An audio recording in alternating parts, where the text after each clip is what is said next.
Mr. Dennis Poncher, how are you?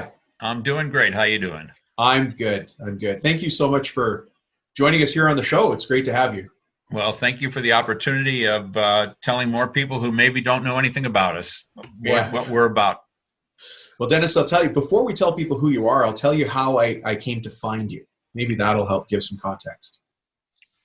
Because usually we talk about business and business stuff for cabinet makers, architectural mill workers, people that make stuff out of wood. But a couple of months ago, I did an episode on addictions in the workplace.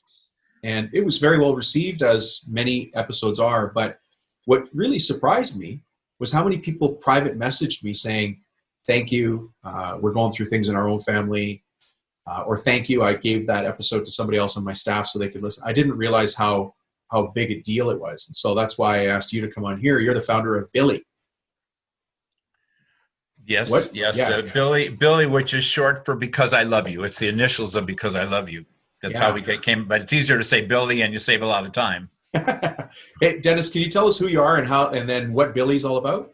Sure. Well, I started Because I Love You back in 1982. However, in 1981, in September of 1981, my wife passed away on the day after her 41st birthday. She had juvenile diabetes, and the complications just continued to get worse after she had both children. I have two children. But when she passed away, she left me with two uncontrollable youth. I had a 13-year-old son who was failing classes and addicted to marijuana.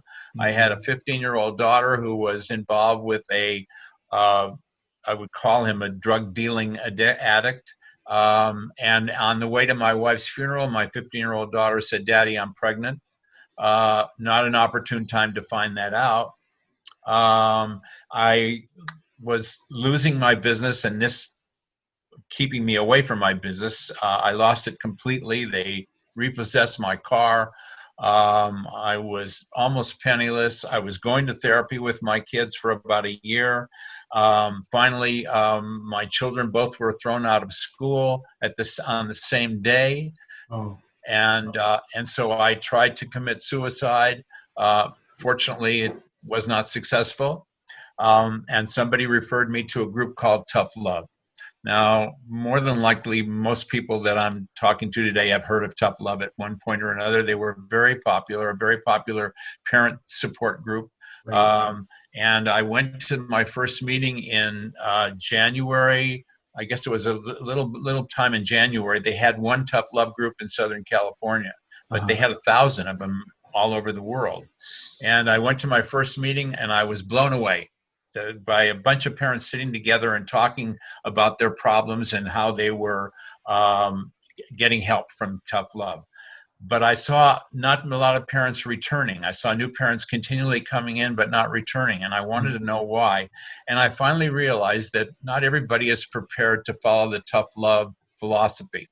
So I created Because I Love You with a more it was an easier one for parents to work with their level rather than the level of Tough Love. And I opened up my first Tough Love meeting in 1982, in March of 82. And for 4 years, we were flourishing. I started out with one group. In the matter of 4 years' time, I had 14 locations, and I was averaging over 1,000 people a week meeting. I was the biggest Tough Love group in the United States, actually in the world, and they were thrilled with me, but I wasn't running it the way they wanted it run. And they came in October of 1982, and they tossed me out of Tough Love. They tossed me and all my locations. So there I was forced to open up Because I Love You. And all we had to do was just change the names and write some books and proceeded. And I was on every talk show that you can imagine. Of course, the biggest one was Oprah. Being on Oprah, if you say you're on Oprah, you've really made it. Made it, so yeah. Yes, right. Yeah. So I was on Oprah.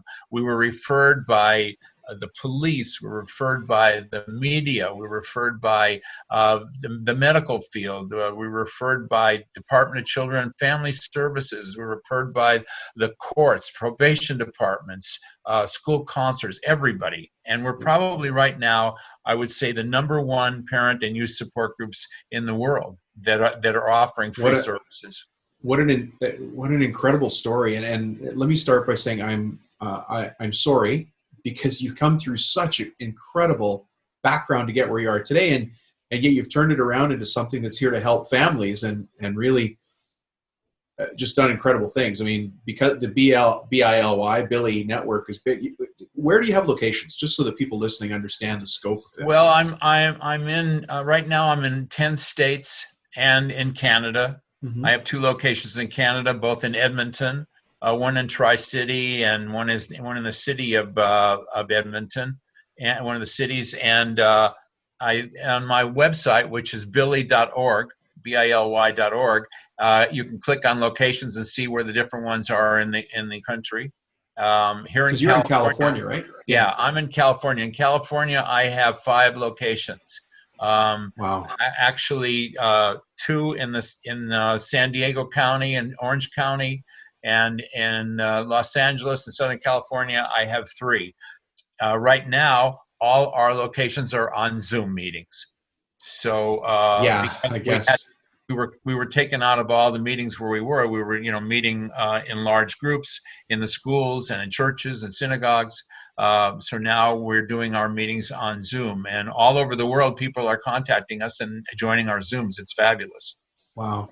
It's such a great story. So if somebody's in Maine or in Delaware or Nebraska, they could still take part. It doesn't mean they have to be in Orange County to take part. Yeah, right now we have one meeting on Wednesdays that meets at 5 p.m. in Southern California time. So that's 8 o'clock, like back east. And I don't know what it is. I think Canada's about the same time as ours, but at least on the West Coast. We have right now. I have parents from New York, from Washington, from Oregon, from Nevada, and a couple of them from Northern California that are in our Wednesday Zoom. And it's, we know that right now parents are in more crisis than they've ever been.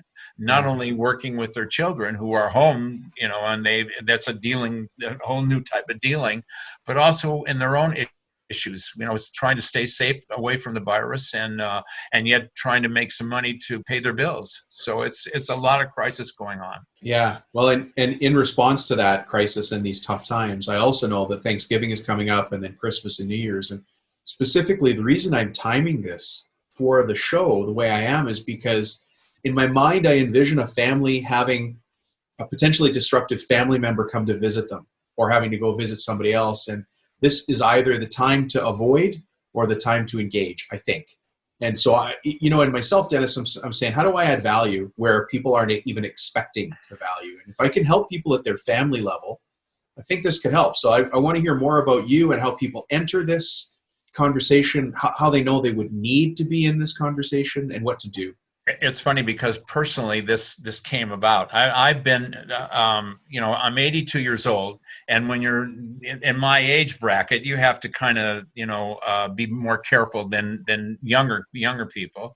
Locally, I have my son has 2 children.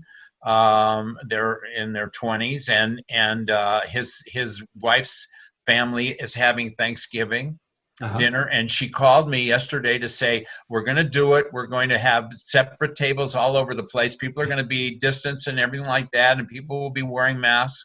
But I told her I'm not coming. I said, as much as I would love to be there and as much as I miss my children, I have a son who works every day in the automobile business. I have a grandson who works in markets, works in a market. I have a granddaughter who waits on tables at Cheesecake Factory. They're all around people every single day. I can't take that chance, and I don't want to get sick, and I'm praying to God that they don't. But I feel that the smart thing for me to do is to refrain. There's going to be a lot more Thanksgivings in my life and in their lives.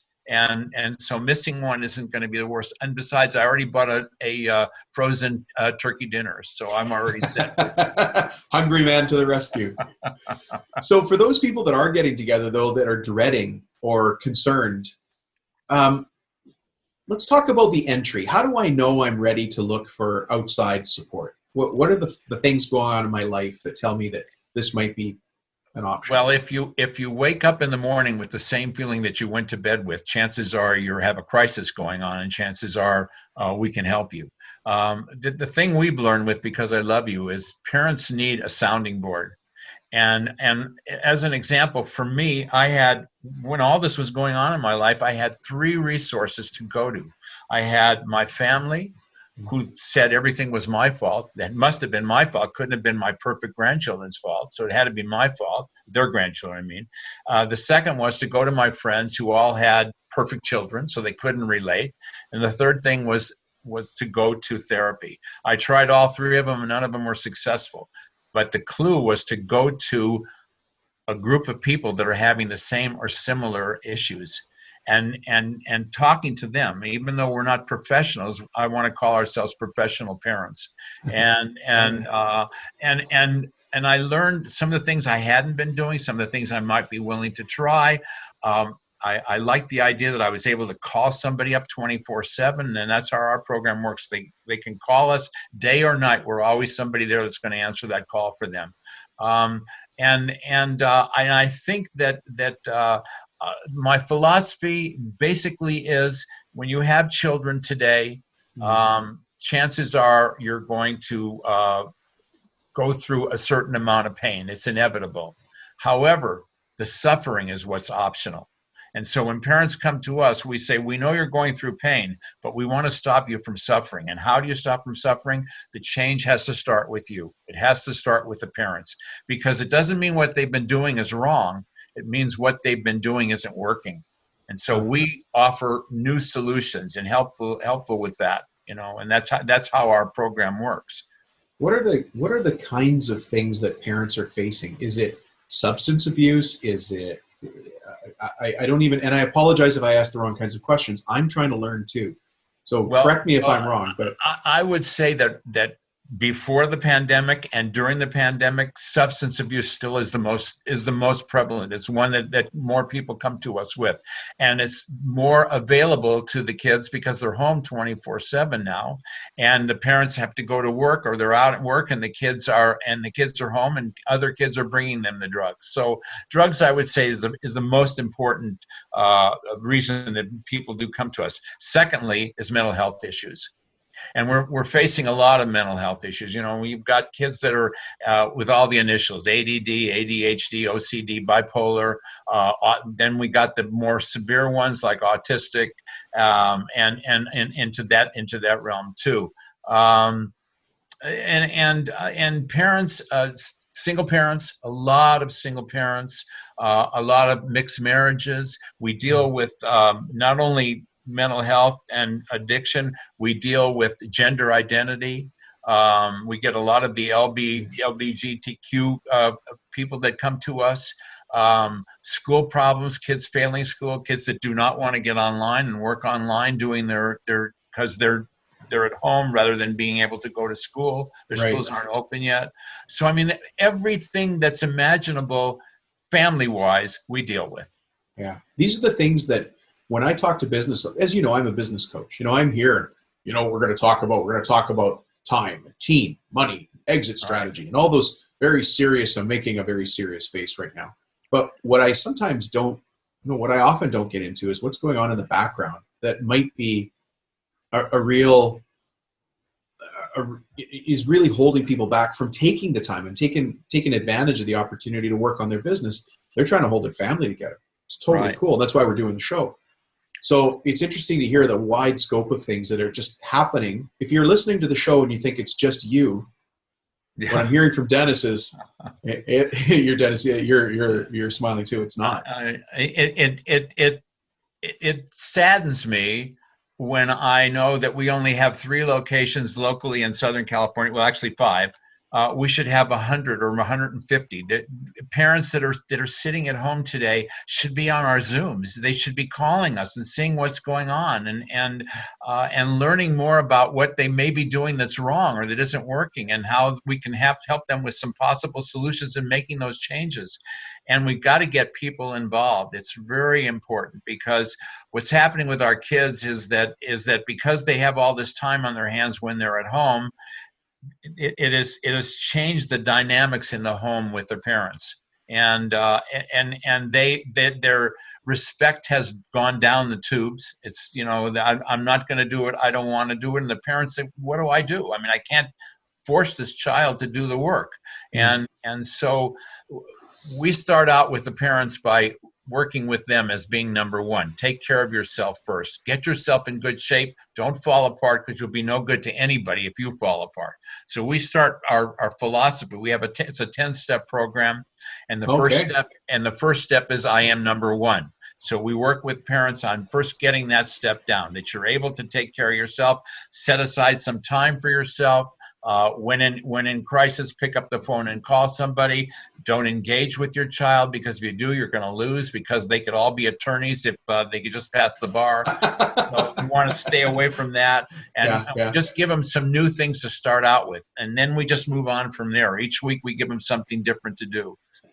Looking through your website, one of the things that I wasn't expecting to see is the amount of structure that you try to bring to the conversations. Just as an example, and there's many other parts of the website, but having rules and rules that I'm willing to enforce. I thought that was so interesting, because in the language of this show and the business podcast is have your SOPs, your standard operating procedures, and know when it's time to make an exception, and know when, all of those things you would expect a guy like me to say.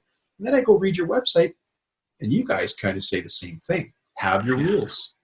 It's all about structure in your home. Your child has structure when they were going to school. They had rules that they had to follow. If they get a job, they have duties that they have to follow if they want to stay in that. If they in society itself, there's laws that they have to follow. The rules have to start in the home. And what we do is we help the parents set up the rules legally. And I don't know how it is in every state or in Canada, but here in California, one of the things is that legally you have to provide 3 things to a child under 18. That's food, clothing, and shelter. Over and above that, we want to know what are the other things that you're providing for them. As a rule, the first thing that comes up is cell phone. We bought them a cell phone, we're paying for it. Well, that's their way of getting their drugs in many cases, okay? The internet, they pay for the internet. The parents pay for that. Kids are using it. There's a lot of little things that they're doing. So we have them list all the things that they're providing for their child over and above those 3 things. At 18 and above, if their child is still living with them, then there is no such thing as legally you have to provide for them. What it means is anything and everything you provide for them is because you want to, not because you have to.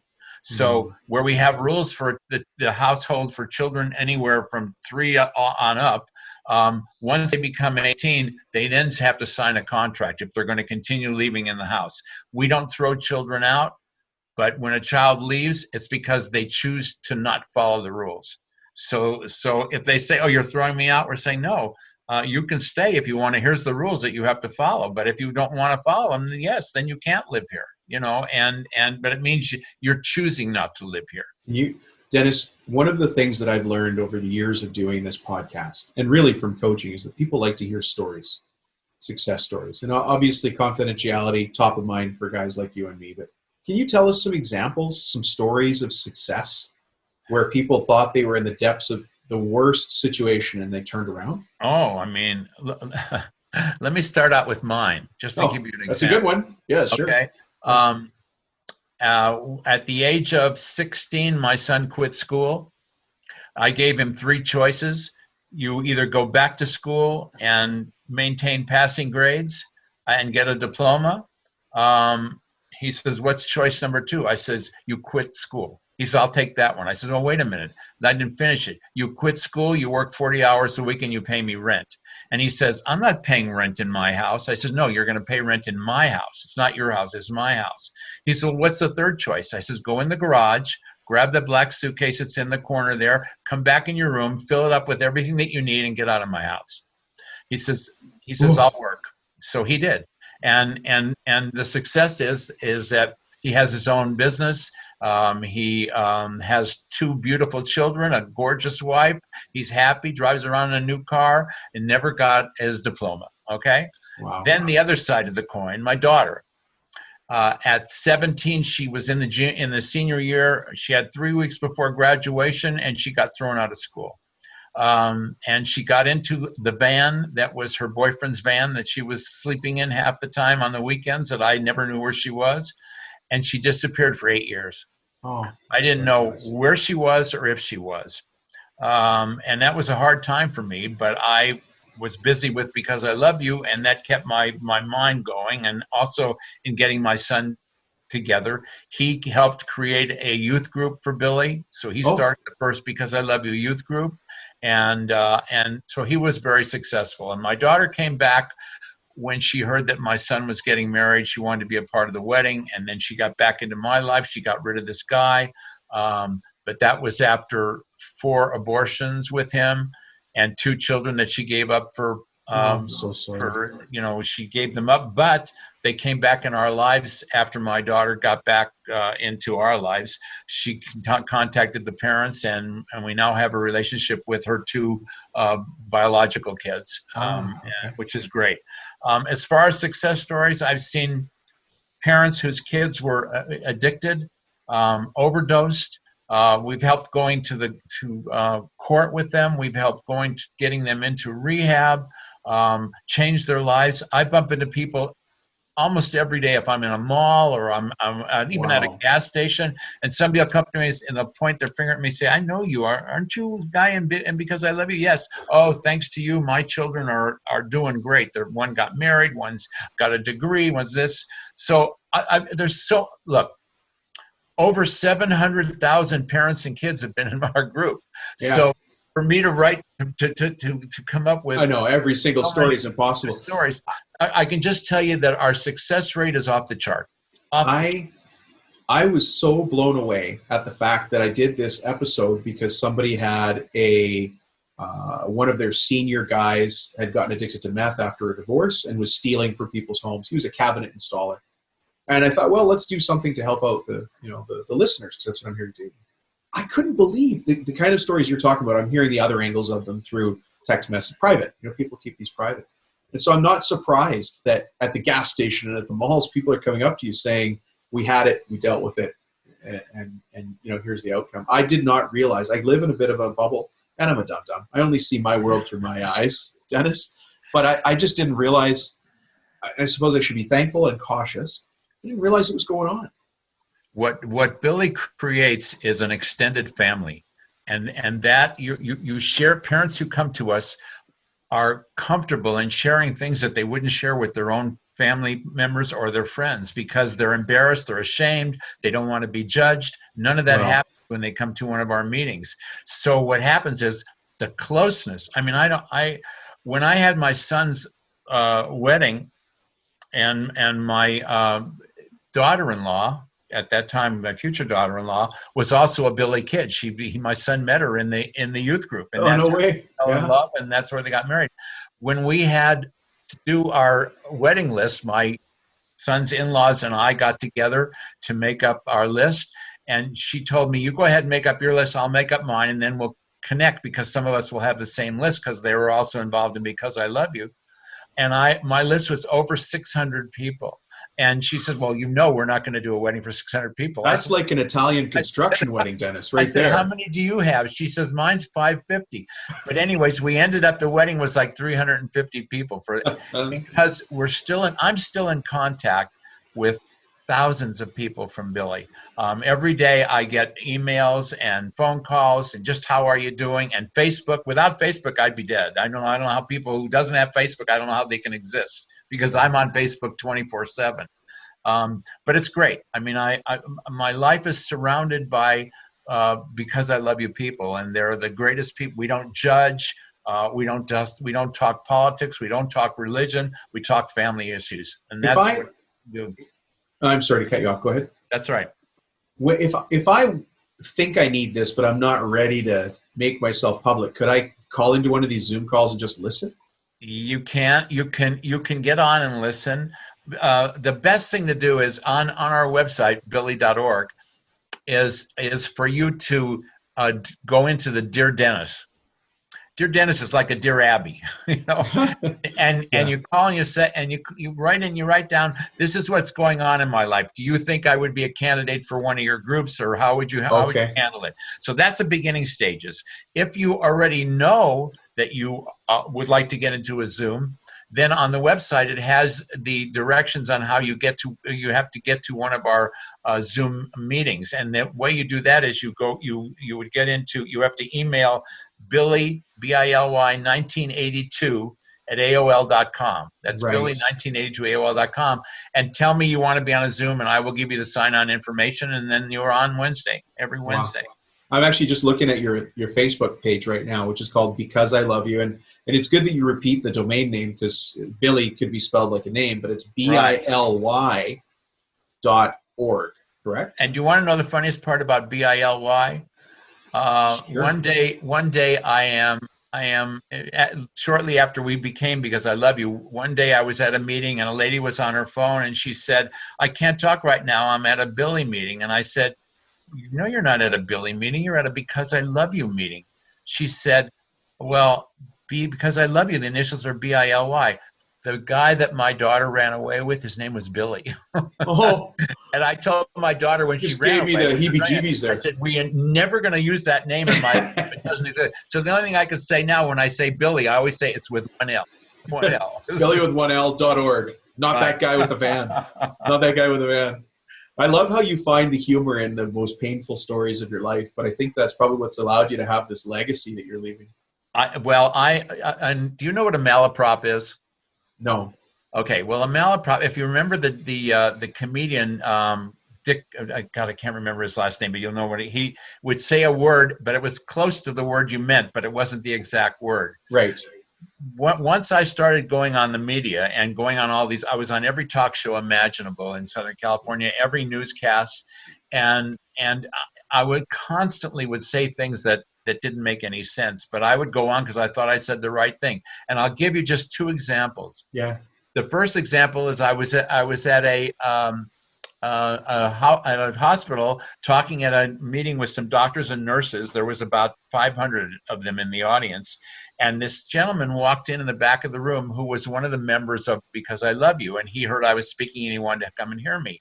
And he was a big donator to Because I Love You. He was a wealthy man and usually helped us out because we don't receive any funding. We exist strictly on donations. Yeah, you know, Dennis, I think we haven't said that yet. Just so I interrupt, how much is it to take part as a family member? It's free.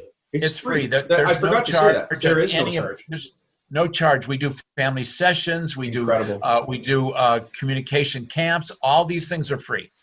And so he walked in the back of the room and I said, ladies and gentlemen, it's my pleasure to introduce you to one of Because I Love You's biggest philodendrons. Now, you have to understand that in my head, it was philanthropist. Right. But I introduced him as a philodendron. and so that was one. And the other one that I was a keynote speaker in Atlanta at a mental health convention. And I was standing in the front row. I was standing up on the stage, and there was a lady in the front row, and she was shaking her head and agreeing with everything I was saying. And I was telling her about my son. He was a debater. I'd say to him, go do this, and he would have a reason why he didn't have to do it, and then he would have a million reasons following it why he didn't have to do it. And she was shaking her head, and she said to me, no, I have the biggest debater. I'm sure I can beat you. My daughter is doing all those things and even more. And of course, I wasn't going to let her win over me. So I said to her, no, you have to understand that my son is the masturbator. Now, that was... I broke up the whole place. Of course, I meant the master of debating, but I came up with master. So that's what I do, and I've done it tremendously. There was a lady who's written a whole book on all my malaprops because I've done so many that are funny. Oh my goodness, that's funny though. But it's entertaining. That's the best. It's interesting that you got me laughing there. The fact that you do all this and there's no cost. So what I hear when there's no cost first is well, then you get the value in alignment with that. But I know you've got finances coming to you from donors, people who've been impacted by this, who donate to you guys. Yes. And the value is there because you really lead with love. Like, you're just there. How can we help and what can we do? Yeah, I mean, the donations, what we do is when we were having our meetings, we would pass around a can in each one of the groups because, like, for instance, I would have 40 or 50 parents at a meeting, and that we would break up in three or four groups, and each group would have a donation can, and they would pass it around. If you could donate something, fine. If you couldn't, that was fine too. We never made a big issue about it, but we did one annual fundraiser every year. A poker tournament, bingo, and blackjack, and we would do it every year. But we didn't do it this year because we couldn't do anything. There's no getting together. We would always have 200-300 people at one like that. So, you know, we've been hurting for donations, but we ask, you know, talk to people and like that, and we little by little we get some in. But we also dip our hands in our pockets a lot during the year, you know, just to pay our bills. Yeah. This is a volunteer-run organization. What kind of training do you give to the people who are running a chapter in, I'm going to say Nebraska because it's smack in the middle of the country. So what kind of training do you give to the Nebraska chapter? Well, there is one. You know. Usually there's a part of our on our website that says, how do you start a BILY group? Mm-hmm. So it gives you the reasons on how to start it. And usually I would say that they need 4 or 5 people that want to make a commitment to at least be involved for 6 months to a year. I send them a whole training manual. They have 2 choices. They could do it on their own, or they could send for me, and I will go there and I will work with them for a weekend, and we open up a group. After a weekend, we're ready to open up a group, and I train each one of the parents.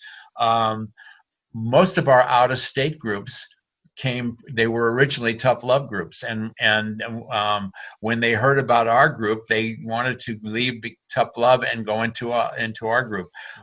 At the time when I got involved in BILY, and I was doing all this advertising, after I did the Oprah show, Dear Abby and Dear Annie started plugging us, and I started getting calls from different states saying, we'd like to become a BILY group. How can we become a BILY group? And so what we did was we created a way that they could get our philosophy and get our book, and then they started. And at one time I was in 30 states. Right now I'm only in 10 because the people have dropped off and new people don't come in. And, you know, if we don't get them in there's no way we can continue the group. Assuming that it's parents trying to find support for kids, so I'll make that assumption. What are some of the objections? What are the reasons you hear for people saying, I'm not going to do this, or it won't, you don't know my situation, it won't work here? Embarrassment, tradition, especially tradition, because culture, like what my family would think? A lot of the families, Hispanics, the father doesn't want to discuss or you know, be told what to do. In the Middle East, that they will keep their child at home with them until their child is dead, if need be. They can get married and still live with their home. So each, you know, these traditions are different. But I think embarrassment is one of the main reasons. Another one is anger. Angry, they're so angry they don't want to show it to other people. They know who's angry. The parents are angry, or the children? The parents. The kids. We started the youth group, and we only have it in 2 locations. Canada has the youth group, and here in Southern California we have the youth group. None of my other locations had the ability to get somebody to run their youth group. We do. We have some youth counselors that are that have to do a year of residency in a group such as ours before they can go for their license. Oh, wow. So we have a continuing turnover. After a year, we'll get new leaders each time. And they're like professionals. They're like therapists. People will, I was on a talk show once, and I did it many times, but I was on a talk show once with a psychiatrist, a psychologist, and a school counselor. And it was a debate, and I was answering. As you see, I have no problem talking. I was answering a lot of the questions, and the psychiatrist said to me, by the way, I don't see any initials after your name. What are the initials after your name? I said, I have 2. He says, what are they? I said, one is IAN and the other one is LESLI. He said, that's people's names. I said, yeah, my children. There's no greater initials that you need after your name, your children's, and there's no greater experience that you need is to be able to go through what you've gone through with raising children, you know. Oh, incredible. That's funny. I'm sure that met with the audience. I'm sure clapped. Oh yeah, they all cracked up, and the psychiatrist says, "You're right, and I won't ask again." Yeah. It's incredible. I'm so impressed with what you've done here. I think that in terms of leaving a legacy, you know, creating a better world than you found, you really have done some great things here. It's my hope. I really hope that just one person. We have thousands of people that listen to these shows, right?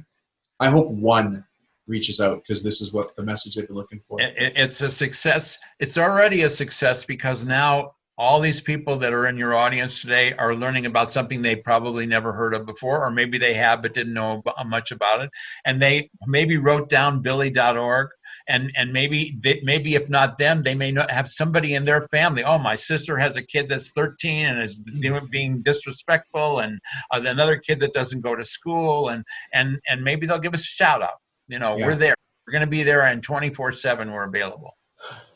It's amazing. I mean, and it's such a great name, because I can hear you. You lead with your heart, and that's right in the name, because I love you.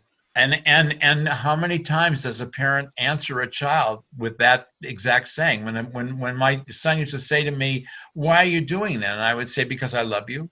And my son said to me, "You've got the wrong name. You should not call it Because I Love You. You should call Because I Have to." He wanted it to be called Because I Have to. You know, if I don't do it very much, but there are times I say to my kids, "Because I say so," and I should just change that. Yeah. To Because I Love You. You know what? The biggest lesson that I learned in Because I Love You, and prior to, and it's one that we teach our parents as an ongoing thing that they have to learn, is to tell their child that they love them.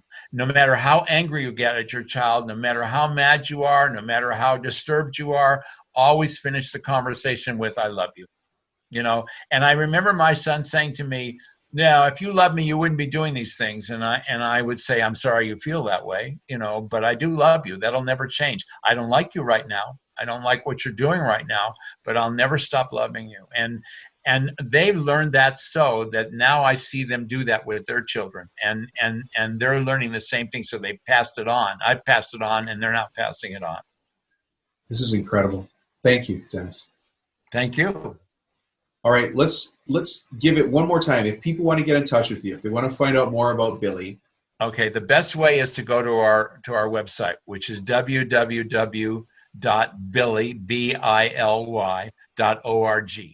If they do that, there are different things on there. If they're looking about opening a group, there's a section on that.